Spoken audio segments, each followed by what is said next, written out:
নমস্কার, কেমন আছেন সবাই? আমি ঋতু। আমার আরও একটি রান্নার ভিডিওতে আপনাদের স্বাগত। আজকে নিয়ে চলে এসেছি দারুণ একটা সজনে শাকের রেসিপি। আমরা কিন্তু সবাই জানি সজনে শাক অনেক উপকারী, বিশেষ করে প্রেশারের জন্য তো ভীষণ। তা আমরা সজনে শাক একটু খাওয়ার টাইমে কিন্তু অনেক সময় একটু সোডা দিয়ে বা এমনি নর্মাল জল দিয়ে একটু ভাপিয়ে ফেলে দিই। এতে কি হয়, সজনে শাকের যে কষ সেটা চলে যায়, একটু কষ লাগে না। এর জন্য বেশিরভাগ সময় আমরা কিন্তু ভাপিয়ে ফেলে দিই। তা আমি আজকে সজনে শাকের রেসিপিতে একদম কিন্তু ভাপিয়ে ফেলে দেবো না। প্রথমে ভালো করে বেছে নিয়েছি শাকগুলো, এবার একটু কুচিয়ে নিয়েছি। আর আমি একদম কচি শাকটা নিয়েছি। কুচাতে আপনারা যদি মনে করেন কুচাবেন না, না কুচাতেও পারেন। আর এর জন্য নিয়ে নিয়েছি ছোট ছোট ডুমো ডুমো করে আলু বেশ কিছুটা, আর বেশ কয়েকটা লঙ্কা চিড়ে নিয়েছি, আর রসুন। শাকগুলো আমি ভালো করে ধুয়ে পরিষ্কার করে নিয়েছি।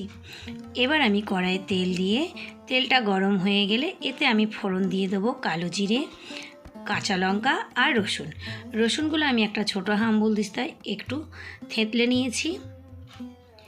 এবার আমি রসুনগুলো 1 থেকে 1.5 মিনিট মতন হালকা ভেজে নিয়ে আমি আলু কটাকে দিয়ে দিলাম।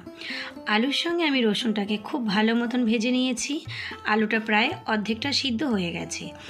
এবার আমি স্বাদ অনুসারে লবণ, 1 চামচ মতন চিনি ছোটো চামচের, আর একটু হলুদ দিয়ে আরও ভালো করে ভেজে নিয়ে আমি কুচানো শাকগুলো এখানে দিয়ে দিচ্ছি।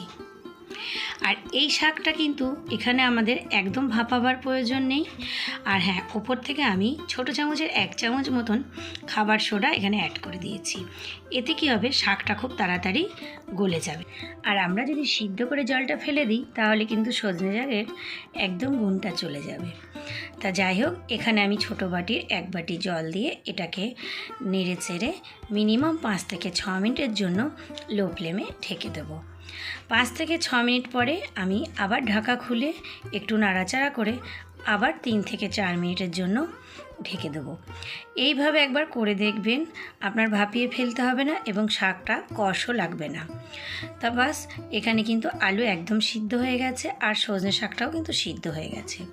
আর আমি ঢাকা দিচ্ছি না, এবার আমি লো ফ্লেমে এটাকে নাড়াচাড়া করে নামিয়ে নেব। আর দেখেই বোঝা যাচ্ছে এটা কিন্তু অনেকটা টেস্টি হয়। এইভাবে একবার করে দেখবেন, আশা করছি আপনাদের অনেক ভালো লাগবে। আর ইউটিউব থেকে দেখলে ভিডিওটি অবশ্যই চ্যানেলটাকে সাবস্ক্রাইব করবেন, ফেসবুক থেকে দেখলে পেজটাকে ফলো করে দেবেন। Bye bye.